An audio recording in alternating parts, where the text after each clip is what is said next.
One અને પર્યાવરણ રાજ્યમંત્રી મુકેશ પટેલે આર્સેલમિત્તલ નિપ્પોન સ્ટીલ ઇન્ડિયા એએમએનએસ ઇન્ડિયાની વર્કફોર્સમાં વિવિધતા બદલ કંપનીની પ્રશંસા કરી। એમાં પણ ખાસ કરીને કંપનીમાં મહિલા કર્મચારીઓની ભાગીદારીઓને તેમને બિરદાવી હતી। એએમએનએસ ઇન્ડિયાની પેટા company AMNS parts Hazira limited દ્વારા વન વિભાગને 2 ટ્રકો સોંપવામાં આવ્યા છે।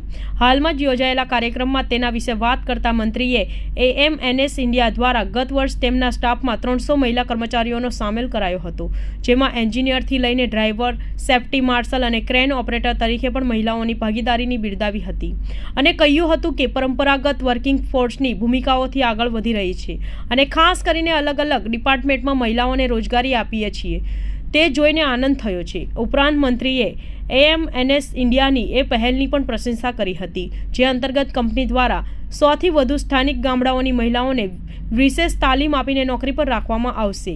વધુમાં તેમણે જણાવ્યું હતું કે આ નિર્ણયથી સ્થાનિક સમુદાયને સશક્ત કરવામાં મદદ રહેશે। તેમણે કંપનીના એકેડેમિક ફોર સ્કિલ ડેવલપમેન્ટને પહેલે બિરદાવી હતી, જે અંતર્ગત કંપની દ્વારા નજીકના ગામના સેંકડો યુવાનોને ટેકનિકલ અને પ્રેક્ટિકલ નોલેજ આપી સ્કિલ્ડ બનાવવામાં આવે છે। આ પહેલથી તેમના માટે રોજગારીની તકો ઊભી થઈ છે।